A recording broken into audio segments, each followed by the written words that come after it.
আসসালামু আলাইকুম প্রিয় শিক্ষার্থীবৃন্দ, আজকে লাইভ ক্লাসে সবাইকে স্বাগতম। আজকে আমরা ম্যানেজমেন্ট অ্যাকাউন্টিংয়ের ক্যাপিটাল বাজেট যে চ্যাপ্টারটা আছে, অর্থাৎ বাজেটিং অ্যান্ড বাজেটারি কন্ট্রোল থেকে ক্যাপিটাল বাজেট নিয়ে আলোচনা করব। এই ম্যানেজমেন্ট অ্যাকাউন্টিং সাবজেক্টটা কাদের জন্য? এটা মূলত যারা বিবি অনার্স থার্ড ইয়ার আছে, প্রায় সব ডিপার্টমেন্টে আছে, এবং মাস্টার্স প্রিলিমিনারিতে যারা আছো তাদেরও ম্যানেজমেন্ট অ্যাকাউন্টিং সাবজেক্ট আছে। ম্যানেজমেন্ট অ্যাকাউন্টিংয়ের ক্যাপিটাল বাজেটের যে অংশ সেটা নিয়ে আমরা আজকে আলোচনা করব। আজকের লাইভ ক্লাসে সবাইকে স্বাগতম।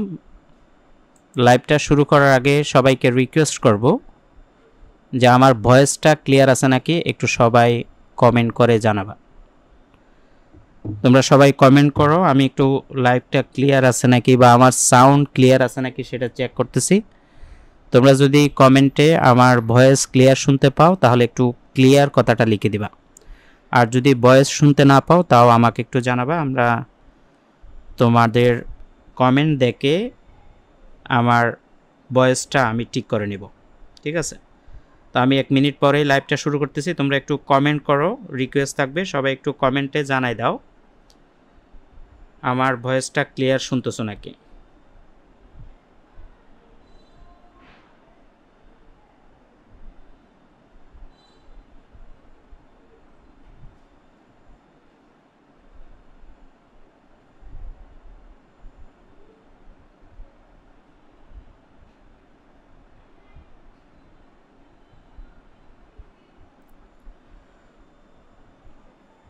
ওকে, আমি একজনের কমেন্ট পাইছি। আমি আশা করব প্রত্যেকে কমেন্ট করবা, ক্লিয়ার শুনতে পাইলে একটু ক্লিয়ার কথাটা লিখে দিবা। আর যারা জয়েন হয়েছো তারা প্রত্যেকে তোমাদের কলেজের নামটা লিখবা, লিখে একটু মেনশন দিবা বন্ধুবান্ধবদেরকে, তাহলে সবাই লাইভটাতে এঙ্গেজ হতে পারবে।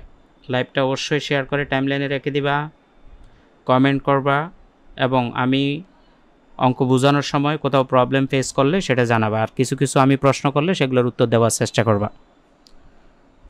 তো আমি প্রথমে আজকে এই ক্যাপিটাল বাজেট শুরু করার আগে একটা বেসিক ক্লাস করাবো, তারপরে আমরা সাজেশনগুলো করাবো, ঠিক আছে? আমরা প্রথমে বেসিক ক্লাসে যাই। ক্যাপিটাল বাজেটের বেসিক ক্লাসে কি কি জিনিস তোমার জানা থাকতে হবে, তার মধ্যে সবচাইতে ইম্পর্টেন্ট হলো পেব্যাক পিরিয়ড, অর্থাৎ পিবিপি কি? পেব্যাক পিরিয়ড, যেটাকে পিবিপি বলা হয়। একটি প্রকল্পে বিনিয়োগকৃত টাকা কত বছরে ফেরত আসবে তা নির্ণয় করাই হলো পিবিপি বা পেব্যাক পিরিয়ড। অর্থাৎ একটা প্রজেক্টে যে টাকা বিনিয়োগ করছে সে টাকা কত বছর বা কত সময়ের মধ্যে ফেরত আসবে সেই সময় নির্ণয় করাটাই বা সেই বছর নির্ণয় করাটাই হলো পেব্যাক পিরিয়ড। পেব্যাক পিরিয়ডের গুরুত্বপূর্ণ দুইটা সূত্র আছে।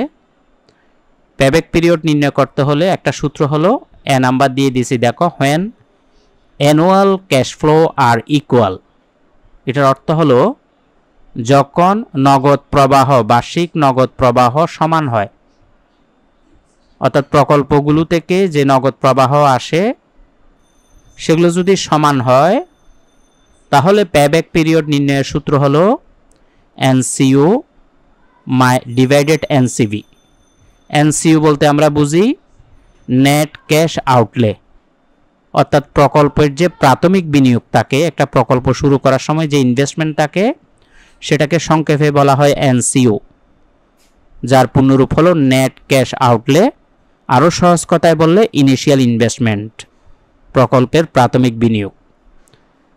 এনসিবির পূর্ণরূপ হলো নেট ক্যাশ বেনিফিট, অর্থাৎ এনসিইউকে এনসিবি দ্বারা ভাগ করলে তুমি পেব্যাক পিরিয়ড বা প্রকল্পে বিনিয়োগকৃত টাকা কত বছরে ফেরত আসবে সেটা জানতে পারবা।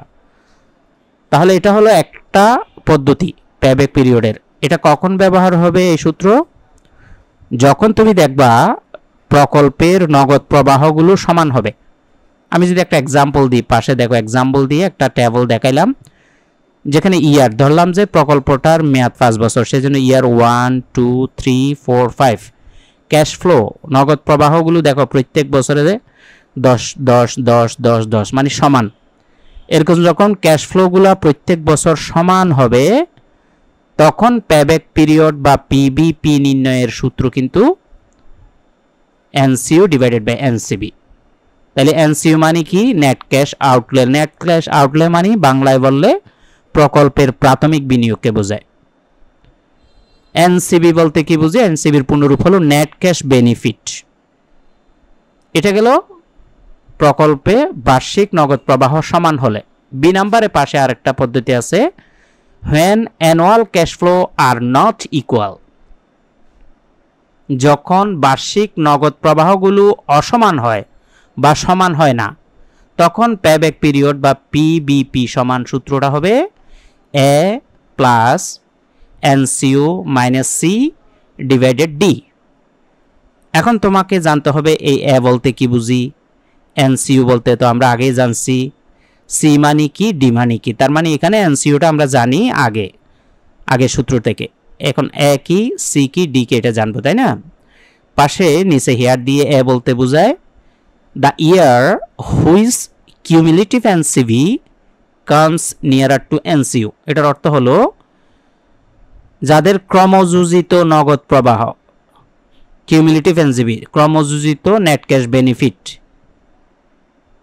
কামস নিয়ারার টু এনসিইউ, এনসিইউর কাছাকাছি হবে। অর্থাৎ কিউমুলেটিভ এনসিভিটা এনসিইউর কাছাকাছি হবে সেই যে বছর, সেই বছরকে এ দ্বারা ইন্ডিকেট করা হবে। এই যে এ, এটা যখন আমরা কিছুক্ষণ পরে অঙ্কে বুঝাবো তখন তুমি আরো ক্লিয়ার বুঝতে পারবা এই জিনিসটা কি। এখন সংক্ষেপে বুঝো, এ মানে হলো দ্য ইয়ার হুইচ, সেই বছরকে বোঝায় যে বছর cumulative NCV comes nearer to NCU, এনসিইউর কাছাকাছি হবে। এনসিইউ মানে তো আগে জানছি নেট ক্যাশ আউটলে, যেটাকে ইনিশিয়াল ইনভেস্টমেন্টও বলে, বাংলায় বললে প্রাথমিক বিনিয়োগ। সি বলতে কি বুঝি? এই যে সূত্রের মধ্যে সি, এই সি বলতে আমরা বুঝি cumulative NCB of the year A. অর্থাৎ এই যে কিউমুলেটিভ এনসিবি থাকবে, এই কিউমুলেটিভ এনসিবির যে বছর থাকবে সে বছর সোজাসুজি যেটা কিউমুলেটিভ এনসিবি সেটাই হবে সি। তো জিনিসগুলো আমরা অঙ্কে প্রয়োগের সময় দেখাইলে আরো ক্লিয়ার বুঝবো আর কি।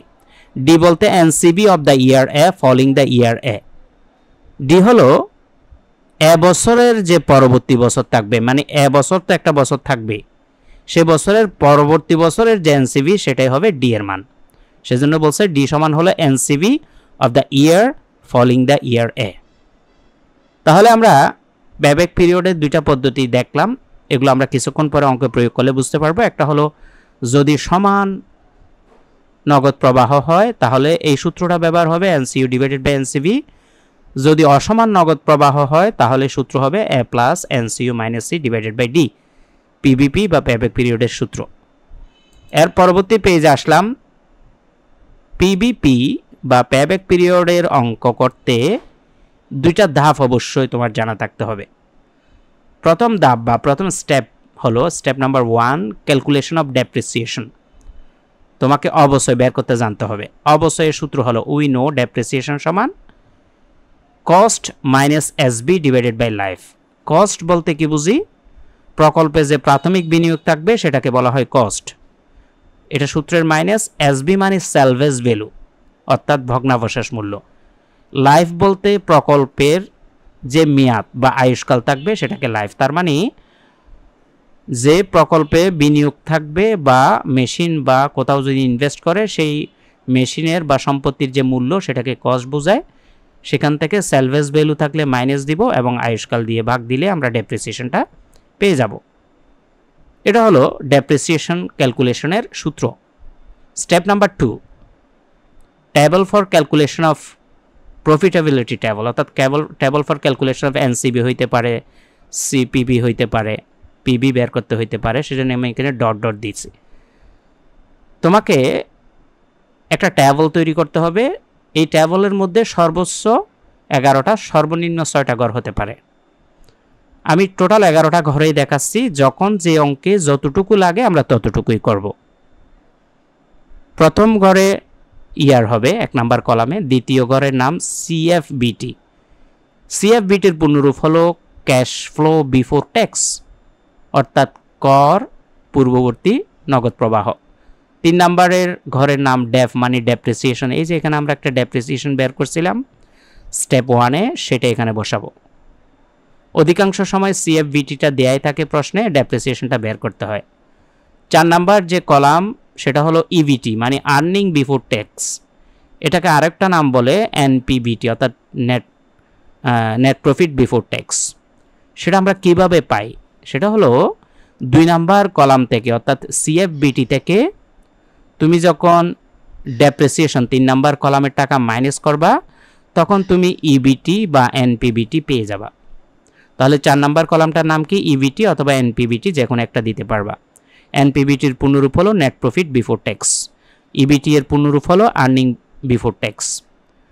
1 নাম্বার যে কলাম সেটা হলো 4 নাম্বার কলামকে অর্থাৎ ইবিটিকে যত পার্সেন্ট ট্যাক্স রেট দেওয়া থাকবে তত পার্সেন্ট দিয়ে গুণ করলে তুমি যেই অ্যামাউন্ট পাবা সেটা হবে ট্যাক্স। তো কীভাবে বের করবা? সেটা হলো ওই যে বললাম 4 নাম্বার কলাম গুণ 40%। আমরা এখানে ধরলাম বা মনে করলাম 40% ট্যাক্স প্রশ্নে আছে। যদি 30% থাকে 30% হবে 4 নাম্বার কলামের সাথে ইবিটিকে গুণ করব ট্যাক্স রেট দিয়ে, তাহলে আমরা ট্যাক্সের পরিমাণ পেয়ে যাব। Tax at the rate of 40%। এখানে 40%ও হইতে পারে, প্রশ্নে 30%ও হইতে পারে, 50%ও হইতে পারে। 6 নাম্বার কলামটা হলো ইএটি। ইএটি মানে আর্নিং আফটার ট্যাক্স। এই ইএটি বের করার সূত্র হলো 4 নাম্বার কলাম থেকে অর্থাৎ এই যে ট্যাক্স বের হবে, সরি ইবিটি বের হয়েছে 4 নাম্বার কলামে, এই ইবিটি থেকে এই 1 নাম্বার কলামের ট্যাক্সটা মাইনাস করে দিলে তুমি ইএটি পাবা। 6 নাম্বার কলামের নাম ইএটি। ইএটি এর পূর্ণরূপ আর্নিং আফটার ট্যাক্স। এটার আরও একটা নাম আছে, সেটা হলো এনপিএটি অর্থাৎ নেট প্রফিট আফটার ট্যাক্স। তুমি ইএটিও লিখলে হবে, এনপিএটি লিখলেও হবে। 7 নাম্বার কলাম হলো সিএফএটি অর্থাৎ ক্যাশ ফ্লো আফটার ট্যাক্স। এটার আরেক নাম হলো এনসিবি মানে নেট ক্যাশ বেনিফিট। এটাকে সিএফএটিও বলে, এনসিবিও বলে। এখন কথা হলো সিএফএটি বা এনসিবি আমরা কিভাবে পাবো? দেখো 6 নাম্বার কলামের সাথে অর্থাৎ এই যে ইএটি 6 নাম্বার কলাম বের করছো, তার সাথে 3 নাম্বার কলাম যোগ করলে তার মানে 3 নাম্বার কলাম মানে ডেপ্রিসিয়েশন, অর্থাৎ ইএটির সাথে ডেপ্রিসিয়েশন যোগ করে দিলে সিএফএটি বা এনসিবি পেয়ে যাবা। 8 নাম্বার কলাম হলো সিএফএটি মানে কিউমুলেটিভ সিএফএটি ক্রমযোজিত ক্যাশ ফ্লো আফটার ট্যাক্স। এটা আমরা অঙ্ক করার সময় কিভাবে বের করব সেটা দেখাবো। 9 নাম্বার কলাম পিবি ফ্যাক্টর। এটা প্রশ্নে অনেক সময় দেয়া থাকে, অনেক সময় ক্যালকুলেশন করে বের করতে হয়, সেটাও আমরা শিখাবো অঙ্ক করার সময়। 10 নাম্বার কলাম পিবি মানে প্রেজেন্ট ভ্যালু। সেটা হলো 7 নাম্বার কলামের সাথে 9 নাম্বার কলাম গুণ করব। 7 নাম্বার কলাম মানে সিএফএটি অথবা এনসিবি। 9 নাম্বার কলাম বলতে পিবি ফ্যাক্টর, গুণ করলে আমরা পিবি পাবো। 11 নাম্বার কলাম হলো সিপিবি মানে কিউমুলেটিভ প্রেজেন্ট ভ্যালু। এই কিউমুলেটিভ প্রেজেন্ট ভ্যালু আমরা অঙ্ক করার সময় শিখাবো। আপাতত খেয়াল রাখো এই 11টা ঘর সর্বোচ্চ করতে হয়। এখন সব অঙ্কে যে 11টা ঘর করতে হবে তা কিন্তু নয়। তাহলে কি চাইলে কততম ঘর পর্যন্ত করতে হবে সেটা একটু জেনে নিই। কখন কত নাম্বার টেবল তৈরি করব, মানে এই যে ঘর টেবলের মধ্যে যে ঘর কত নাম্বার ঘর পর্যন্ত করব খেয়াল করো। ROI অর্থাৎ রিটার্ন অন ইনভেস্টমেন্ট অথবা ARR মানে অ্যানুয়াল রেট অফ রিটার্ন বের করতে বললে 6 নং কলাম পর্যন্ত অর্থাৎ ইএটি বা এনপিএটি পর্যন্ত করতে হবে। মানে ROI RRR করতে বললে এই ইএটি বা এনপিটি পর্যন্ত করলে হবে। পিবিপি মানে পেব্যাক পিরিয়ড।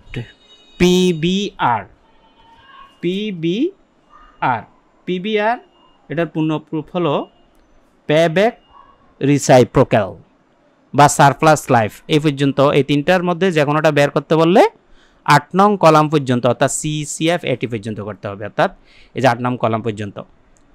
এনপিবি পিআই এনপিআই বের করতে বললে 10 নং কলাম পর্যন্ত অর্থাৎ এই পিবি পর্যন্ত করতে হবে।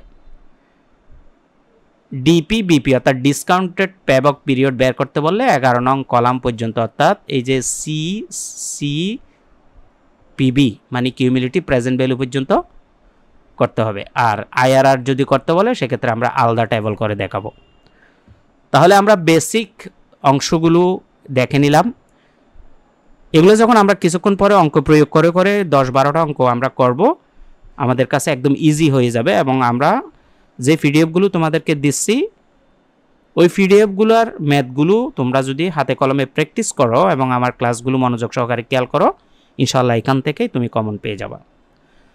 তাহলে আমি পরবর্তী পেজে আরও কিছু ইম্পর্টেন্ট জিনিস অঙ্কের জন্য জেনে রাখা ভালো বা অঙ্ক করার সহজ কৌশল সেগুলো একটু আলোচনা করাই দিয়ে আমরা সাজেশনে যাব। 1 নাম্বার খেয়াল করো, এগুলো জাস্ট জেনে রাখা ভালো। সেজন্য প্রশ্নে cash flow before tax or cash inflow দেয়া থাকলে একে সিএফবিটি ধরতে হবে। আবার খেয়াল করো, প্রশ্নে যদি ক্যাশ ফ্লো বিফোর ট্যাক্স অথবা ক্যাশ ফ্লো এরকম কিছু দেওয়া থাকে একে কী ধরতে হবে?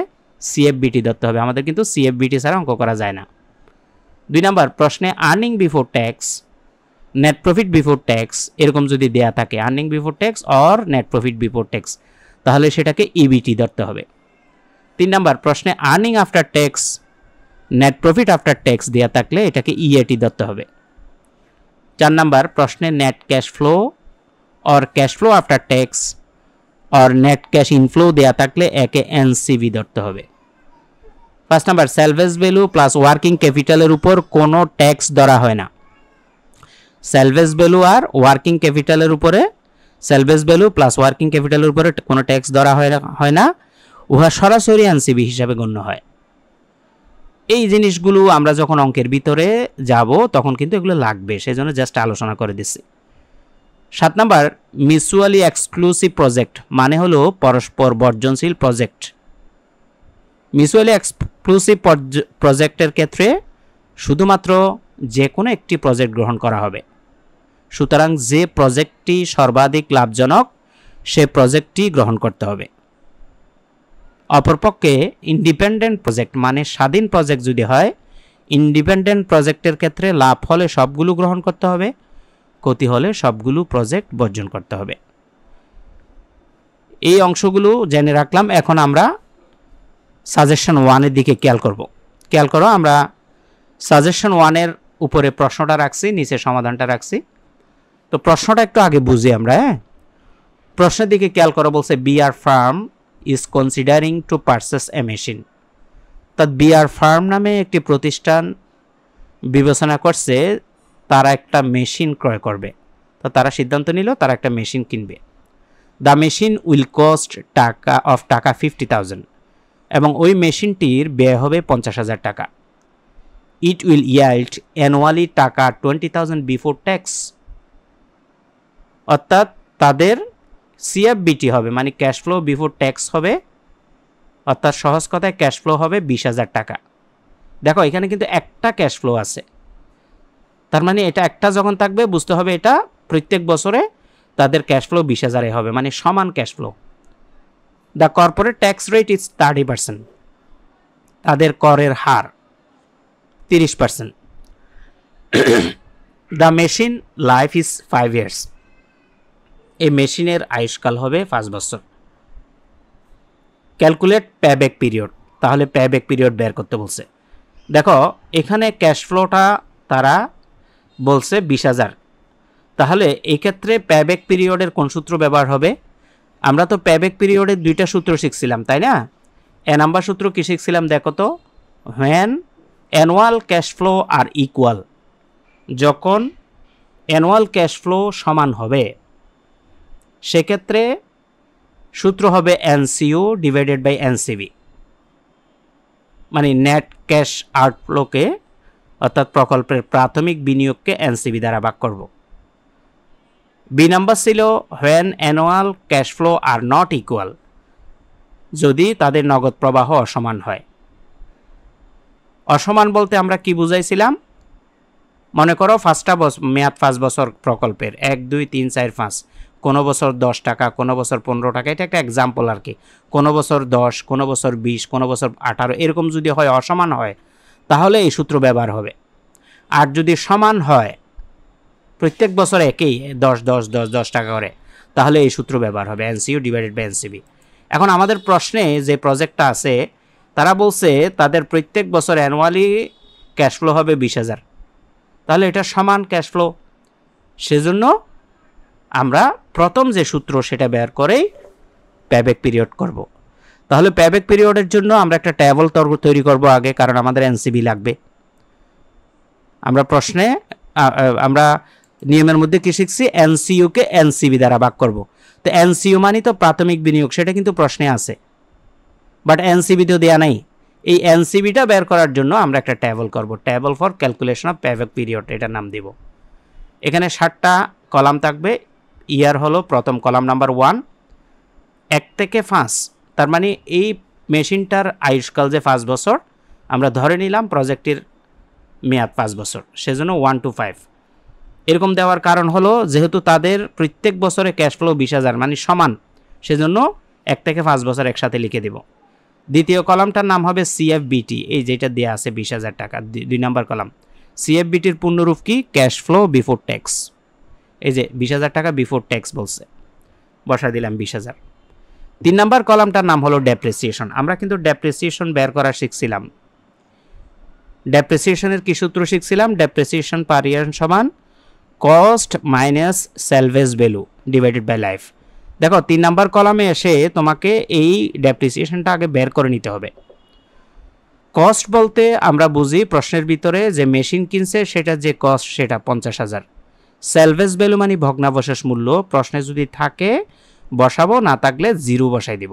দেখো 0 বসাইছে। লাইফ বলতে ওই যে মেশিনটার যে লাইফ 5 ইয়ার্স, A5।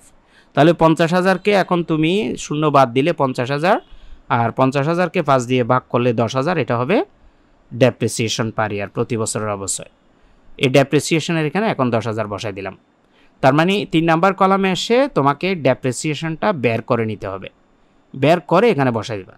তারপরে কলামগুলো তুমি কন্টিনিউ করতে পারবা, নাইলে কিন্তু ডেপ্রিসিয়েশন বের করে না নিলে এরপরের কলামগুলো কিন্তু তুমি করতে পারবে না, কারণ এর পরের কলাম ডেপ্রিসিয়েশনের সাথে সম্পৃক্ত।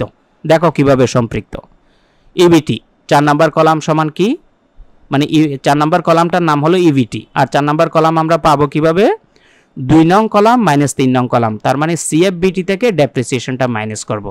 2 নং কলামের নাম সিএফবিটি, 3 নং কলামের নাম ডেপ্রিসিয়েশন। তাহলে 20,000 থেকে 10,000 মাইনাস করলে 10,000 হবে ইবিটি। ইবিটি এর পূর্ণরূপ কি বলছিলাম, আর্নিং বিফোর ট্যাক্স। এরপরে ট্যাক্স, এই ট্যাক্স হলো 5 নাম্বার কলামের নাম। এই ট্যাক্স প্রশ্নে যত পার্সেন্ট দেওয়া থাকে, 30% আছে, 30%। এখন কথা হলো এই 30% আমরা কত নাম্বার কলামের উপর প্রয়োগ করব, খেয়াল করবা, এটা সবসময় ইবিটির উপর প্রয়োগ হয়, মানে আর্নিং বিফোর ট্যাক্সের উপর। তাহলে এই যে ইবিটি 10,000, তার 30% করে দেখো 3,000 টাকা আসবে। 6 নাম্বার কলাম হলো ইএটি, মানে আর্নিং আফটার ট্যাক্স। এই ইএটি আমরা কিভাবে পাবো, এটা হলো 4 নাম্বার কলাম থেকে 5 নাম্বার কলাম মাইনাস করব। তাহলে আমাদের 4 নাম্বার কলাম কত, 4 নাম্বার কলামের নাম কি, ইবিটি। ইবিটি কত, 10,000। 5 নাম্বার কলাম মাইনাস করব, 5 নাম্বার কলাম মানে ট্যাক্স। ট্যাক্স কত, 3,000। 10,000 থেকে 3,000 মাইনাস করলে 7,000, এটা হবে ইএটি। এরপরে আমরা এনসিবি মানে নেট ক্যাশ বেনিফিট, এটা কিভাবে পাই, এটা হলো 6 নাম্বার কলামের সাথে 3 নাম্বার কলাম যোগ করব। 6 নাম্বার কলাম মানে ইএটি 7,000 প্লাস 3 নাম্বার কলাম মানে হলো ডেপ্রিসিয়েশন 10,000। 7,000 এবং 10,000 যোগ করলে আমরা এনসিবি 17,000 পেয়ে যাব। তাহলে এই টেবলটা কেন করছি, কারণ আমাদের পেব্যাক পিরিয়ডের যে সূত্র, যেহেতু এখানে নগদ প্রবাহ সমান 20,000 একটাই আছে, সেজন্য এখন আমরা পেব্যাক পিরিয়ডের সূত্রটা লিখব। উই নো পেব্যাক পিরিয়ড সমান পিবিপি সমান এনসিও ডিভাইডেড এনসিবি। এনসিও বলতে নেট ক্যাশ আউটফ্লো, অর্থাৎ প্রকল্পের যে প্রাথমিক বিনিয়োগ, অর্থাৎ মেশিনটা কিনতে তাদের কত টাকা খরচ হয়েছে সেটাকে বলা হয় এনসিও। 50,000 বসাইলাম। এনসিবি মানে হলো নেট ক্যাশ বেনিফিট, সেটা হলো এই যে আমরা বের করছি, এই এনসিবিটা বের করার জন্যই আসলে আমরা টেবলটা করছি, ঠিক আছে। এই 17,000, এখন 50,000কে নিচে 17,000 দিয়ে ভাগ করো, তাহলে 2.94 ইয়ার্স, অর্থাৎ এই প্রকল্পে 50,000 যে টাকা যে বিনিয়োগ করছে, এই 50,000 টাকা ফেরত আসতে তাদের সময় লাগবে 2.94 বছর। পেব্যাক পিরিয়ড দ্বারা আমরা সেটাই নির্ণয় করি, একটা প্রকল্পে বিনিয়োগকৃত টাকা কতদিনে ফেরত আসবে বা কত সময়ের মধ্যে ফেরত আসবে সেটা নির্ণয় করা। ওকে, এখন আমরা এটা তো দেখলাম প্রকল্পের ক্যাশ ফ্লো যদি সমান হয়। এখন পরবর্তী সাজেশনটা দেখি, সাজেশন 2, প্রকল্পে যদি অসমান নগদ প্রবাহ হয় তাহলে কিভাবে করব। তো সেজন্য আমরা আগে প্রশ্নটা বুঝবো। আমাদের কাজ হলো সবসময় আগে প্রশ্ন বুঝবা, কারণ পরীক্ষার হলে কিন্তু প্রশ্ন দেয়, উত্তর দেয় না। স্টুডেন্টরা উত্তর বোঝার জন্য পাগল হয়ে যায়, না আগে প্রশ্ন বুঝবা, ঠিক আছে? তো তার আগে আমাকে বলো যে কে কে শেয়ার করছো, একটু আমাকে কমেন্টে জানাবা। শেয়ার করলে একটু ডান লিখে দিবা, শেয়ার ডান। ওকে, আশা করতেছি যারা দেখতেছো তারা শেয়ার করতেছো। আমি প্রত্যেকের কাছে রিকোয়েস্ট করব অবশ্যই শেয়ার করবা, কমেন্ট করবা, তাহলে অন্যান্য স্টুডেন্টরা এঙ্গেজ হতে পারবে। একটু খেয়াল করি সবাই প্রশ্নটার দিকে মনোযোগ সহকারে। এ মেশিন ইজ পারচেসড ফর টাকা 1 lakh, having an economic life 5 years. এটার অর্থ হলো একটি মেশিন তারা 1 লক্ষ টাকা দিয়ে ক্রয় করছে, যার অর্থনৈতিক আয়ুষ্কাল 5 বছর।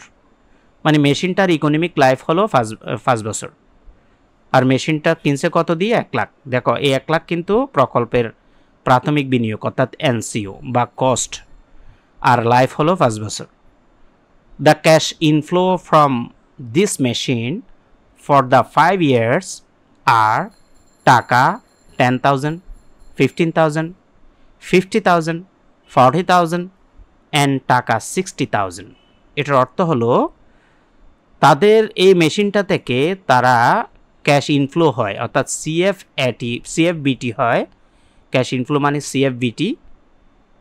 প্রথম বছরে 10,000, তারপর বছর 15,000, তারপর বছর 50,000, তারপর বছর 40,000, এরপরের বছর 60,000। দেখো এখন কিন্তু আগেটা অঙ্কের মতো শুধু 20,000 বলে নেই, এখন তাদের 5 ইয়ার্সের ক্যাশ ইনফ্লো ভিন্ন ভিন্ন। আর ক্যাশ ইনফ্লো মানে সিএফবিটি 10,000, 15,000, 50,000, 40,000, 60,000, তার মানে অসমান নগদ প্রবাহ। ইফ যদি দ্য ট্যাক্স ইজ 30%, তাদের করের হার 30% হয়, what is cash flow after tax? মানে সিএফএটি কত হবে? ক্যাশ ফ্লো আফটার ট্যাক্স মানে সিএফএটি। তাহলে এখানে তোমাকে কিন্তু সিএফএটি বের করতে বলছে, তাই না? প্যাব্যাক পিরিয়ড কিন্তু করতে বলে নাই। তাহলে প্যাব্যাক পিরিয়ড যদি করতে বলতো তাহলে কিন্তু আমাদের সূত্র যেটা 1 নম্বর সূত্র ব্যবহার করতে পারতাম না, 2 নম্বর সূত্র ব্যবহার করতে হইতো। তো আমাদের অঙ্কে যেহেতু সিএফএটি চাইছে, আমরা সিএফএটির জন্য একটা টেবল করব, table for calculation of CFAT. প্রথমে ইয়ারের কলাম হবে, সেটা প্রশ্নে প্রকল্পের যত মেয়াদ থাকবে, লাইফ থাকবে, তত বছরের জন্য ইয়ার, কলাম নাম্বার 1। এখানে 1, 2, 3, 4, 5, এই 1টা কিন্তু কলাম নাম্বার। এরপরে যে 1 এটা হলো ইয়ার, ইয়ার 2, ইয়ার 3, ইয়ার 4, ইয়ার 5। এরপরে সিএফবিটি, ক্যাশ ফ্লো বিফোর ট্যাক্স, এটা প্রশ্নে বলা থাকবে, আমরা প্রশ্ন থেকে দেখে দেখে বসাবো। তাদের প্রথম বছর 10,000, 10,000 বসাইলাম, দ্বিতীয় বছর 15,000, দ্বিতীয় বছর সোজাসুজি 15, তৃতীয় বছর 50, তৃতীয় বছর সোজাসুজি 50,000, চতুর্থ বছর 40, চতুর্থ বছর সোজাসুজি 40,000, পঞ্চম বছর 60,000 এবং পঞ্চম বছর সোজাসুজি 60,000 বসাইলাম। এরপরে 3 নাম্বার কলাম কি হয়? ডেপ্রিসিয়েশন। আমরা ইতিমধ্যে সাজেশন 1-এ জানছি যে ডেপ্রিসিয়েশন কিভাবে বের করে, প্রশ্নে থাকে না, এটা কিন্তু বের করে আনতে হয়। ইয়ারলি ডেপ্রিসিয়েশনের সূত্র কি শিখছিলাম? Cost minus salvage value divided by life. Cost বলতে যে মেশিনটা তারা পারচেস করছে সেটার দাম 1 লাখ বসাইলাম। স্যালভেজ ভ্যালু ভগ্নাবশেষ মূল্য অনেক সময় প্রশ্নে থাকে, থাকলে বসাবো, না থাকলে 0। যেহেতু প্রশ্নে স্যালভেজ ভ্যালু নাই, 0 বসাইলাম। লাইফ বলতে আমরা বুঝি এই মেশিনটার যে ইকোনমিক লাইফ সেটা 5 ইয়ার আছে, 5 বসাই দিলাম। 1 লাখকে 0 মাইনাস করলে 1 লাখ, এখন ওই 1 লাখকে 5 দিয়ে ভাগ করলে 20,000, তার মানে আমরা ডেপ্রিসিয়েশন 20,000 পেয়ে গেলাম, প্রত্যেক বছরে বসাই দেব। 4 নাম্বার কলামের নাম হলো ইভিটি। ইভিটি পূর্ণরূপ কি শিখছি? Earning before tax. 4 number column কিভাবে পাই? 2 নাম্বার কলাম থেকে 3 নাম্বার কলাম মাইনাস করব। আচ্ছা, 2 নাম্বার কলাম মানে সিএফবিটি, 3 নাম্বার কলাম মানে ডেপ্রিসিয়েশন। তার মানে সিএফবিটির টাকা থেকে ডেপ্রিসিয়েশনের টাকা মাইনাস করলে ইবিটি পাওয়া যায়। তাহলে 10,000 টাকা সিএফবিটি, ডেপ্রিসিয়েশন 20,000, 10,000 থেকে 20,000 মাইনাস করলে -10,000 বা -10,000 হয়। এখানে তুমি মাইনাস সাইনেও দেওয়া যায় অথবা ব্র্যাকেটে যদি রাখো সেটাকে মাইনাস ফিগার বোঝায়। ঠিক একইভাবে দ্বিতীয় বছর 15,000 থেকে 20,000 মাইনাস করলে -5,000 হবে। 50,000 থেকে 20,000 মাইনাস করলে 30,000, এটা কিন্তু আবার পজিটিভ ফিগার হবে। 40,000 থেকে 20,000 মাইনাস করলে 20,000, 60,000 থেকে 20,000 মাইনাস করলে 40,000। এভাবে প্রত্যেক বছর 2 নাম্বার কলাম থেকে অর্থাৎ CFBT থেকে 3 নাম্বার কলাম মানি ডেপ্রিসিয়েশন মাইনাস করলে তুমি মান পেয়ে যাবা। মান যদি নেগেটিভ আসে ব্র্যাকেটে রাখবা, যদি পজিটিভ আসে ওপেনে রাখবা অর্থাৎ উন্মুক্ত রাখবা, ব্র্যাকেট ছাড়া রাখবা। 1 নাম্বার কলাম ট্যাক্স। এই ট্যাক্স আমরা কিভাবে পাই সেটা হলো 4 নাম্বার কলামের সাথে প্রশ্নে যত পার্সেন্ট ট্যাক্স রেট দেওয়া থাকবে সেটা দিয়ে গুণ দিব। তাহলে 4 নাম্বার কলামে প্রথমে ছিল -10,000 অর্থাৎ -10,000, এটা 30% করলে 3,000, ওটাও নেগেটিভ হবে। দ্বিতীয় বছর 5,000-এর 30% নেগেটিভ আছে 5,000টা, সেজন্য 1,500 টাকা, যেটা 30% হবে 1,500, সেটাকেও ব্র্যাকেটে রাখতে হবে। 30,000-এর 30% করলে 9,000, 20,000-এর 30% 6,000, 40,000-এর 30% করো 12,000 পাবা। 6 নাম্বার কলাম EAT। কীভাবে পাই EAT? EAT এর পূর্ণরূপ কি? Earning after tax. এই EAT আমরা পাবো 4 নাম্বার কলাম থেকে অর্থাৎ EBT থেকে 1 নাম্বার কলাম অর্থাৎ ট্যাক্স মাইনাস করে দিলে আমরা EAT পাবো। আবার একটু খেয়াল করি, 6 নাম্বার কলামের নাম EAT মানে আর্নিং আফটার ট্যাক্স, এটা পাবো 4 number column minus 5 number column অর্থাৎ EBT মাইনাস ট্যাক্স। তাহলে আমরা যদি দেখি আমাদের 4 নাম্বার কলামে EBT ছিল -10,000 বা -10,000, আর 3 নাম্বার কলাম -3,000। তাহলে -10,000 থেকে -3,000 যদি মাইনাস হয়ে যায় আর -7,000 থাকে, ঠিক একইভাবে মাইনাস বা -5,000 থেকে -1,500 মাইনাস হলে আর তাকে নেগেটিভ বা -3,500। 30,000 থেকে 9,000 গেলে 21,000, 20,000 থেকে 6,000 গেলে 14,000, 40,000 থেকে 12,000 গেলে 28,000। তার মানে তোমরা খেয়াল রাখবা এই 4 number column minus 5 number column অর্থাৎ EBT মাইনাস ট্যাক্স সমান EAT মান পেয়ে যাবা। 7 নাম্বার কলাম CFAT মানে ক্যাশ ফ্লো আফটার ট্যাক্স, যেটা তারা বের করতে বলছে। এটা কিভাবে পাবো? এটা হলো 3 নাম্বার কলামের সাথে 6 নাম্বার কলাম যোগ করব। 3 নাম্বার কলাম মানে ডেপ্রিসিয়েশনের সাথে 6 নাম্বার কলাম মানে EAT যোগ করব। দেখো আমাদের ডেপ্রিসিয়েশন ছিল 20,000, তাই না? এই 20,000 হলো একটা পজিটিভ ফিগার, আর যেটা 6 নাম্বার কলাম EAT এটা হলো নেগেটিভ ফিগার। তাহলে 20,000 পজিটিভ থেকে 7,000 নেগেটিভ যদি মাইনাস হয়ে যায় তো মাইনাস, এটা কিন্তু প্লাসে মাইনাসে মাইনাস হয়ে যাবে অর্থাৎ 3 যোগ 6। তাহলে 3 যোগ 6 মানে 20,000-এর সাথে 7,000 যোগ করার কথা, কিন্তু 7,000 তো একটা মাইনাস ফিগার, সেই জন্য এটা বিয়োগ হয়েছে। 20,000 থেকে 7,000 গেলে 13,000। ঠিক একইভাবে 20,000 থেকে পরের বছরে দ্বিতীয় বছরে 3,500 মাইনাস করো 16,500। এখন 20,000 যেটা আছে তৃতীয় বছরে এটাও পজিটিভ এবং 6 নম্বর কলামের তৃতীয় বছর এটাও পজিটিভ। তার মানে 20,000 প্লাস 21,000 এখন কিন্তু প্লাস হবে 41,000। চতুর্থ বছরে 20,000 প্লাস EAT 14,000 প্লাস করলে 34,000। পঞ্চম বছর 20,000 প্লাস 6 নম্বর কলাম 28,000 প্লাস করলে 20,000 প্লাস 28,000 48,000। অর্থাৎ যদি নেগেটিভ ফিগার থাকে সেটা মাইনাস হবে, আর না হয় 3 নম্বর কলাম এবং 6 নম্বর কলাম প্লাস হয়ে আসবে। তাহলে আমরা CFAT পর্যন্ত দেখাইতে বলছে, প্রত্যেক বছরে CFAT দেখাইছি। তোমাদেরকে বেসিক ক্লাস এবং সাজেশন 1 এবং 2 করে দিছি। বাকি সাজেশনগুলো তোমাদের হোয়াটসঅ্যাপ গ্রুপে আমি করাই দিব। আর যারা ফ্রি ক্লাস দেখতেছ শেয়ার করে টাইমলাইনে রেখে দাও, আশা করি কোনো এক সময় বাকি ক্লাসগুলো আমরা করাইতে থাকব। আজকের লাইভ ক্লাসটা এখানে শেষ করব। আমি হোয়াটসঅ্যাপ গ্রুপে যাচ্ছি, তোমরা যারা হোয়াটসঅ্যাপ গ্রুপে আসো আমি কল দিলে রিসিভ করবা। সবার প্রতি শুভকামনা রইল। আসসালামু আলাইকুম ওয়া রাহমাতুল্লাহি ওয়া বারাকাতুহু।